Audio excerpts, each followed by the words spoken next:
Singh.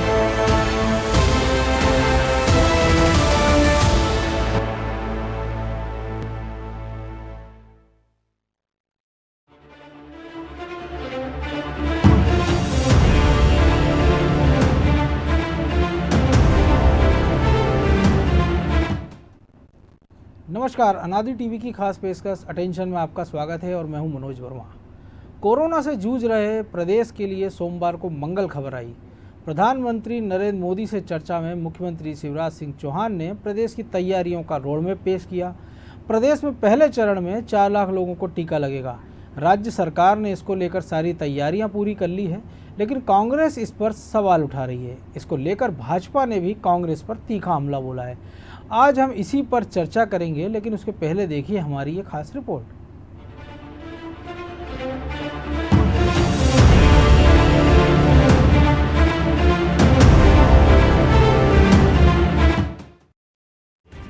Corona से जंग लड़ रहे देश के लिए बड़ी खुशखबरी है।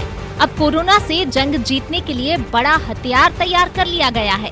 देश भर में 16 जनवरी से कोरोना वैक्सीनेशन शुरू किया जा रहा है। इसे लेकर प्रधानमंत्री नरेंद्र मोदी ने सोमवार की शाम सभी मुख्यमंत्रियों से वर्चुअल मीटिंग की। इस दौरान मुख्यमंत्री शिवराज सिंह चौहान ने उन्हें बताया कि मध्य प्रदेश में 4 लाख फ्रंटलाइन कोरोना वॉरियर्स स्वास्थ्य कर्मियों को 5 दिन में कैसे वैक्सीन लगाई जाएगी। मुख्यमंत्री ने बैठक में इसके रोड मैप से पीएम मोदी को अवगत कराया। मध्य प्रदेश में वैक्सीनेशन की रिहर्सल में अधिकांश स्वास्थ्य कर्मियों को शामिल किया था ताकि दिक्कत न आए। मध्य प्रदेश को पहले चरण में वैक्सीन के 5 लाख डोज मिलने वाले हैं। रोड मैप के अनुसार पहले 4 लाख डोज स्वास्थ्य कर्मियों को लगाए जाएंगे। इसके बाद शेष 1 लाख डोज सीनियर सिटीजन और बीमारियों से जूझ रहे जरूरतमंदों को लगाएंगे। हालांकि स्वास्थ्य मंत्री डॉक्टर प्रभुराम चौधरी का कहना है कि रोड मैप में आवश्यकता अनुसार बदलाव भी किया जा सकता है। कोरोना वैक्सीनेशन के लिए तैयारी लगभग अंतिम चरण में है। वैक्सीन स्टोर से लेकर वैक्सीन सेंटर तक का खाका खींचा जा चुका है। हर स्तर पर इसकी सुरक्षा के लिए व्यापक इंतजाम किए गए हैं। मध्य प्रदेश में स्वास्थ्य कर्मियों को कोरोना का टीका सरकारी अस्पतालों में लगाया जाएगा। इसके बाद बुजुर्गों, बीपी, डायबिटीज और कैंसर जैसे रोगों से जूझ रहे मरीजों को टीका लगाया जाएगा। केंद्र सरकार ने पहले 65 साल से ऊपर के लोगों को टीका लगाने का निर्णय लिया था, लेकिन अब 50 साल से ऊपर के सभी लोगों को टीका लगाने पर सहमति बनी है। प्रदेश की आबादी में 50 साल के ऊपर के करीब 20% लोग हैं। करीब 4% आबादी डायबिटीज, 10% से 12% ब्लड प्रेशर से पीड़ित हैं, लेकिन इसको लेकर राजनीति भी तेज हो रही है। कई राज्यों की तरह कांग्रेस ने प्रदेश में भी इस पर सवाल उठाए हैं। सबसे पहले पूर्व मुख्यमंत्री और राज्यसभा सांसद दिग्विजय सिंह ने आरोप लगाए और बाद में अन्य नेताओं ने। मैं निंदा करता हूं मेडिकल एजुकेशन मिनिस्टर जिन्होंने रचना डिग्रा ने जो ये बात उठाई थी उसको टुकड़े टुकड़े गैंग का सदस्य बता दिया। मैं ये भी मांग करता हूं कि क्या कारण है कि गरीब मजदूरों को चुना गया उन्हीं पर प्रयोग के लिए। क्या वॉलंटियर्स नहीं मिलते? जब विपक्ष हमलावर हो तो बीजेपी कहां चुप बैठने वाली थी। इस पर मध्य प्रदेश के गृह मंत्री नरोत्तम मिश्रा ने विपक्षी पार्टियों पर कोरोना वैक्सीन को लेकर भ्रम फैलाने का आरोप लगाते हुए जोरदार हमला किया है। दरअसल वैज्ञानिकों को बधाई, माननीय प्रधानमंत्री जी को बधाई। आम जनता के, आम जन के जीवन की जिस तरह से प्रधानमंत्री जी चिंता कर रहे हैं और लगातार प्रयास कर रहे हैं, वो अपने आप में अनुकरणीय है। एक पक्ष ये है और दूसरा पक्ष वो है जो वैक्सीन के बारे में भ्रम फैला रहा है और भ्रम के माध्यम से भय फैला रहा है। क्या वैज्ञानिकों का जो 8 महीने से अपने घर नहीं गए और वैक्सीन तैयार किए, उस वैक्सीन की विश्वसनीयता और वैज्ञानिक की योग्यता इस बात से प्रमाणित हो जाती है कि 120 से अधिक देशों उसे की डिमांड कर रहे हैं।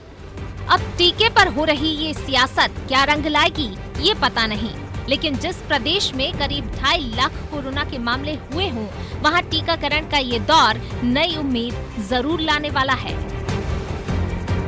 ब्यूरो रिपोर्ट, अनादि टीवी।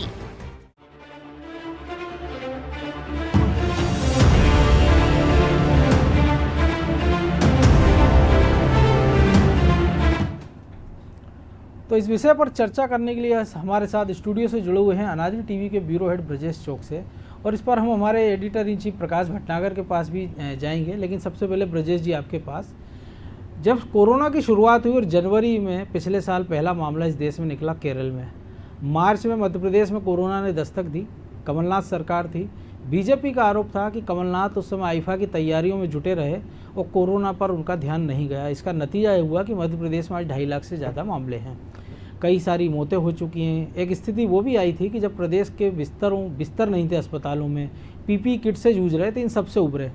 उसी समय प्रधानमंत्री मोदी ने कोरोना वॉरियर्स के लिए एक सम्मान के लिए कहा था कि पूरा देश उनके सम्मान में शाम को थाली बजाए, दीप जलाए।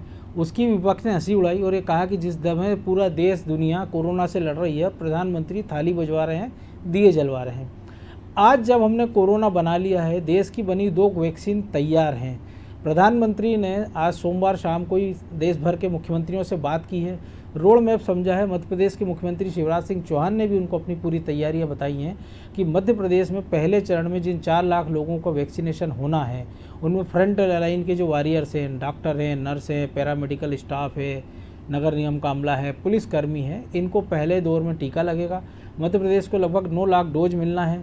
सारी तैयारियों के लिए 2 बार ड्राई रन हो चुका है। भोपाल, इंदौर सहित तमाम शहरों में वैक्सीनेशन हवाई जहाज़ से पहुंचेगी। भोपाल में कहाँ उतरेगी, इंदौर में कहाँ उतरेगी, सीधी सतना, दतिया, ग्वालियर, जो छोटे मोटे गांव, कले, कस्बे हैं, जहाँ जहाँ वैक्सीन पहुंचना वो कैसे पहुंचेगी। लेकिन दूसरी ओर जो विपक्ष है वो इतनी गंभीर मामले में अगर हम देखें तो शुरुआत करें अगर हम अखिलेश यादव की, वो कहते हैं कि बीजेपी का जो कोरोना वैक्सीन ये बीजेपी का है, इसको मैं नहीं लगवाऊंगा। लेकिन जब मेरी सरकार, और कोरोना जैसी कोई बीमारी नहीं है, लेकिन वो ये भी कहते हैं कि जब मेरी सरकार बनेगी समाजवादी पार्टी की उत्तर प्रदेश में, तब वो लोगों को फ्री कोरोना के वैक्सीन लगवाएंगे। तो जब ऐसी कोई बीमारी नहीं तो फ्री वैक्सीन आप किसको लगवाएंगे। बिहार में कहा जाता है, बीजेपी एनडीए कहती है कि अगर हम चुनाव जीते तो बिहार में लोगों को फ्री वैक्सीन लगेगा। पश्चिम बंगाल में यही कहानी दोहराई जाती है। मध्य प्रदेश की अगर बात करें तो एक कोरोना जिस पर वैक्सीन का ट्रीटमेंट हुआ था, दीपक मरावी, उनकी मौत हो जाती है। तमाम तरह के उस पर सवाल उठते हैं। डॉक्टर कुछ और कहते हैं, जो वैक्सीन बनाने वाली कंपनी वो अपनी सफाई देती है कि अगर कोई साइड इफ़ेक्ट होना थे तो उसके घंटे, 2 घंटे या 48 घंटे के अंदर या 2 दिन के अंदर पता लग जाते। लेकिन अगर 1 महीने या 20 दिन के बाद अगर इस प्रकार की घटना हुई है, 1 सप्ताह के बाद, तो ये सवालों को घेरे में पोस्टमार्टम रिपोर्ट आई नहीं है। इन सारे सवालों के बीच में अच्छी खबर यह है कि 16 तारीख से वैक्सीनेशन शुरू हो जाएगा। लेकिन आपको लगता है इस पर सियासत क्यों ज़रूरी है? क्योंकि ये तो पूरे प्रदेश के लोगों से जुड़ा मामला है। और अगर हम देखें तो अगर पड़ोस के सिंहदेव साहब की बात करें, स्वास्थ्य मंत्री हैं टीके सिंहदेव छत्तीसगढ़ के, वो कहते हैं कि हम कंपलसरी नहीं करेंगे, जिसकी मर्जी वो कोरोना लगाए। तो ऐसी हालत में जो बड़ी बड़ी राजनीतिक दल हैं, अगर उनके नेता ऐसे गैर जिम्मेदाराना बयान देते हैं और वो ये कहते हैं कि जिसकी मर्जी लगवा, हम नहीं लगवाएंगे, तो आपको लगता है इतनी भयंकर बीमारी से हम कैसे पीछा छुड़ा पाएंगे? और इसलिए स्थिति और गंभीर है कि स्ट्रेन 2 जो आ गया है जापान से, उस देश में कई सारे मामले निकल आए हैं, वो लगातार अपना स्ट्रेन बदलता जा रहा है। देखिए मनोज जी, सियासत हर चीज़ पर होती है, लेकिन इस टीकाकरण पर जो सियासत हो रही है, वैक्सीन पर जो सियासत हो रही है, हम उसको सियासत का सबसे निचला स्तर कह सकते हैं। मतलब बिल्कुल ही बेहुदा है कि कोई वैक्सीन, कोई सरकार, मतलब कोई पार्टी नहीं बना रही है। वैक्सीन वैज्ञानिक बना रहे हैं, डॉक्टर बना रहे हैं, जो दिन रात मेहनत करके बना रहे हैं। और उसका 19 देशों पर ट्रायल हुआ, कोई हिंदुस्तान अकेले में ट्रायल नहीं हुआ, 19 देशों में 28,000 लोगों पर ट्रायल हुआ है। और यदि उस पर भी आप सवाल खड़े कर रहे हो, चाहे जयराम रमेश हों, चाहे आपके शशि थरूर हों, चाहे अखिलेश यादव हों, चाहे टीएस सिंहदेव हों, चाहे दिग्विजय सिंह हों, तमाम तरह के ये नेताओं को, जो अंग्रेजी मानसिकता के लोग हैं, उनको मतलब देश के वैज्ञानों पर सवाल खड़े कर रहे हैं एक तरह से वो, और पूरे उस देश की जनता को भ्रम में ला रहे हैं। आप देखिए कि हर व्यक्ति कोरोना से आज की तारीख में भयभीत है, डरा हुआ है। कोई एक मध्य प्रदेश की बात नहीं है, पूरे देश की बात है। हर व्यक्ति से, हर परिवार से जुड़ा हुआ मुद्दा है। इस पर तो सियासत कम से कम नहीं होना चाहिए थी। बिल्कुल, एक कोई भ्रम पैदा नहीं करना चाहिए था।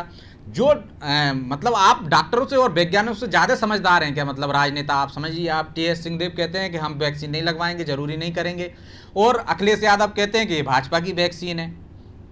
तो ये किस तरह के नेता हैं? क्या कहना चाहते हैं? मतलब आज के दौर में जब सोशल मीडिया है, एक एक व्यक्ति, युवा सबसे ज़्यादा देश में है हमारे, सब जानते हैं, तो इस जो नेता हैं उनकी असलियत भी वो इस माध्यम से जान जाएंगे। पहले देखिए आप किस तरह से विवाद हुआ कि एक हिंदू महासभा के संत कहते हैं कि साहब उसमें गाय की वो खून है तो हम नहीं लगाएंगे, मुस्लिम समुदाय कहता है कि साहब उसमें सुअर की चर्बी है तो हम नहीं लगवाएंगे।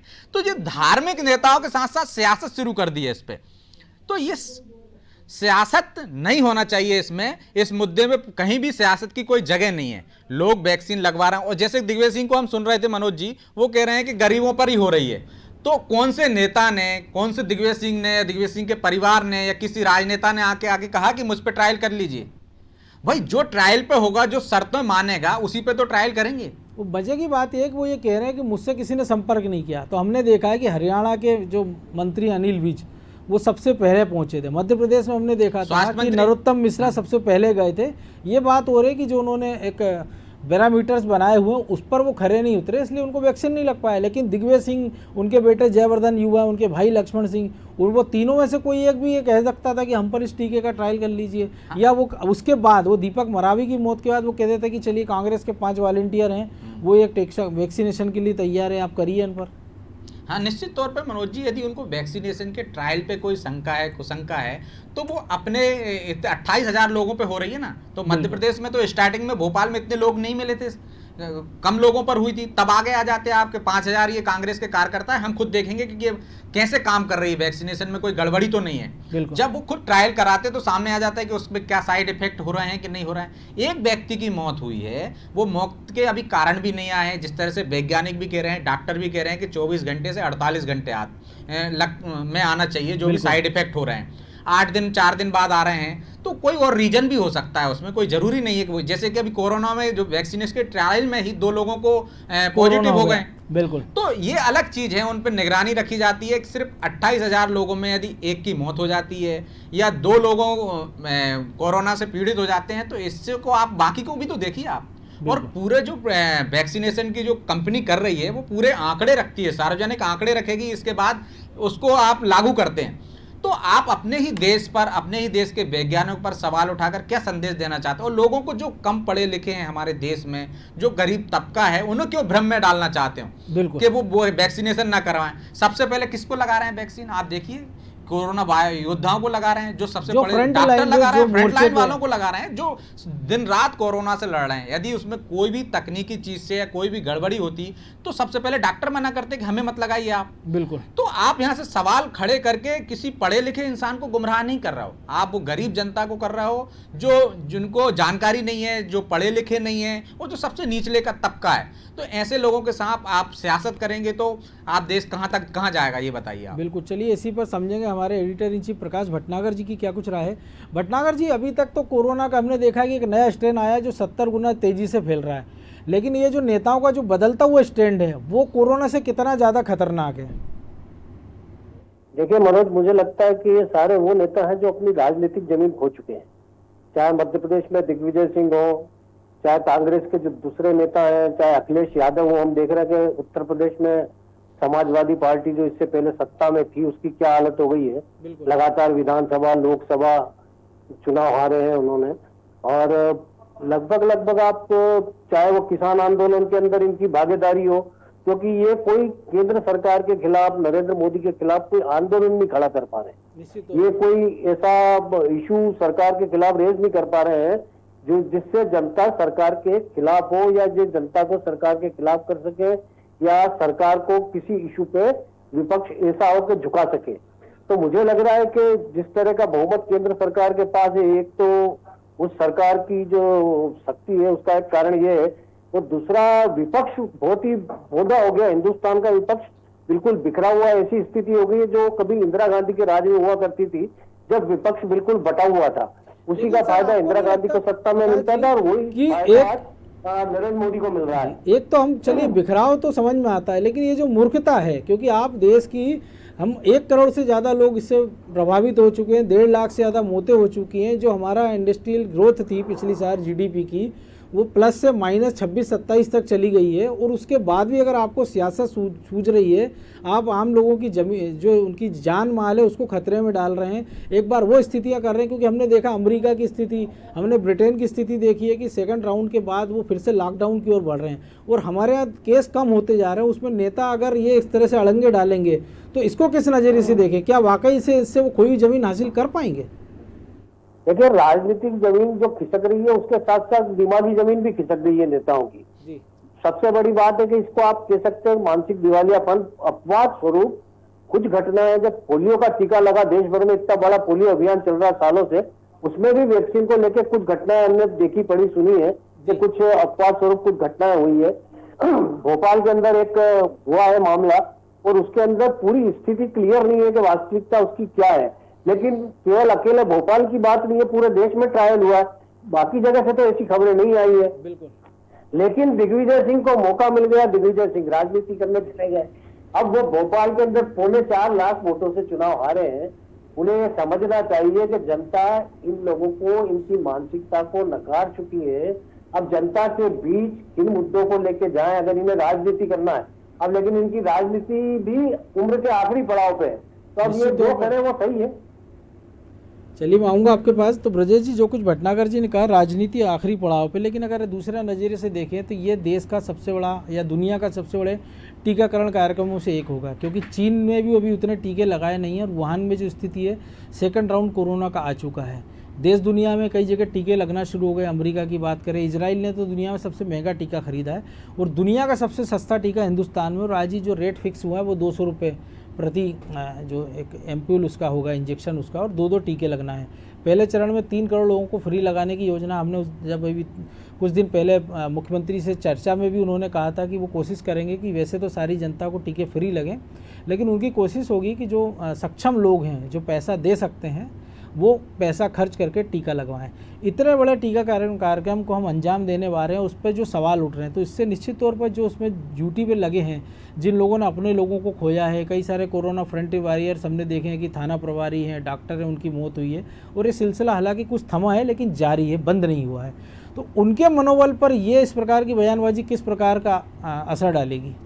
मुझे लगता है मनोज जी, जिन लोगों की हम बात कर रहे हैं, जिनके मनोबल की बात कर रहे हैं, वो सब पढ़े लिखे लोग हैं, और वो लोग हैं जो पहले भी इन नेताओं के बयानों पर समझ चुके हैं। जैसे सर्जिकल स्ट्राइक जब हुई तब सवाल खड़े हुए, तो देश में ये लोग सवाल खड़े ही करते रहे, चाहे कश्मीर का मुद्दा हो, चाहे कोई सा भी मुद्दा हो, जो भी बड़ा काम होता है देश में, उस पर सवाल खड़े करने की कोशिश ये लोग करते हैं, राजनीति करते हैं, सियासत करते हैं। तो इनकी सियासत को हर आम आदमी से लेके पढ़ा लिखा आदमी तो समझ ही गया है। वो देश दुनिया में देखता है, टीवी देखता है, समाचार पढ़ता है, सोशल मीडिया पर रहता है, तो उसे हर चीज़, हर एक्टिविटी के बारे में पता होता है। वो टीकाकरण के बारे में भी जानता है। तो जिन लोगों को अभी टीका लगने वाला है, वो तो इनके बहकावे में नहीं आएंगे। जहाँ तक कि बहकावे की बात है, तो जो डर है वो ही है गरीब तबके में, जिनको ये भ्रम फैला सकते हैं, जिनको इस टीके से दूर रख सकते हैं। तो वो जो राजनीति कर रहे हैं वो नहीं करना चाहिए। राजनीति एक अलग चीज़ है। देश में टीकाकरण हो, देश फिर से रफ्तार में हो। जैसे भी देखिए आप, पूरे हिंदुस्तान में अन्य देशों की तुलना में हमारे यहाँ मृत्यु दर कम है। हमने उन्होंने कोरोनल पे जो बाबा रामदेव, रिकवरी रेट सबसे ज़्यादा हमारे यहाँ, रिकवरी रेट सबसे ज़्यादा, उसके कारण है कि हमारी इम्यूनिटी सिस्टम अच्छा है। और इम्यूनिटी सिस्टम के लिए जो बूस्टर बनाया था बाबा रामदेव ने, जिसको विदेशों में तक सप्लाई, उस पर भी लोगों ने सवाल खड़े हुए। तो कहीं ना कहीं हमारे यहाँ सिस्टम तो सही है। देसी पद्धति पे जो दवाइयाँ बन रही हैं उन पर सवाल उठाते हो आप, हमारे देश के वैज्ञानिकों पर सवाल उठाते हो आप।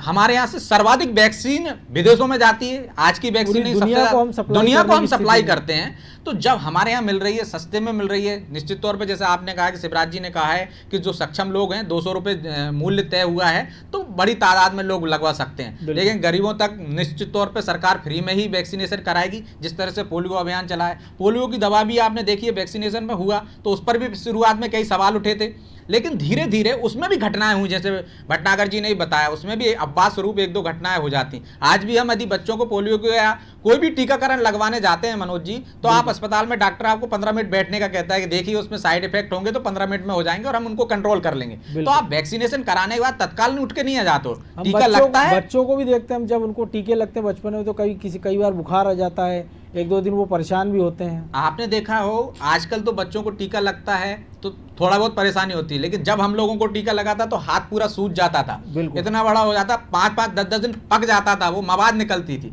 तो वो परिस्थिति नहीं है। आज हम कितनी तरक्की कर चुके हैं कि वैक्सीनेशन होगा तो कोई दिक्कत नहीं। ट्रायल पर सवाल उठा रहा हो आप, वैक्सीन लगना शुरू हो रही उस पर सवाल उठा रहा हो, कहीं उसको राजनीतिक दल से तुलना कर रहा हो, तो मुझे नहीं लगता है कि ये इससे, जैसे कि भटनागर जी कह रहे थे, राजनेता अपनी खोई हुई जमीन वापस पा लेंगे, इससे पाएंगे नहीं, जो जमीन बची हुई है उससे भी विरक्त हो जाएंगे। बिल्कुल, इससे जुड़ी एक और, चूंकि अब हमारे सहयोगी रत्नाकर त्रिपाठी वरिष्ठ सहयोगी हमारे जुड़े हुए हैं और रत्नाकर जी भी हाल ही में कोरोना को मात देकर आए हैं, तो वो बेहतर तरीके से बता पाएंगे रत्नाकर जी कि 1-2-3 चीज़ें हो गई हैं कि जैसे लॉकडाउन ख़त्म हुआ तो लोग थोड़े अवेयर नहीं हैं, और ख़ास तौर से जो मिडिल क्लास है, लोअर क्लास है, जो तबका है, उसको लगता है लॉकडाउन ख़त्म, कोरोना ख़त्म हो गया।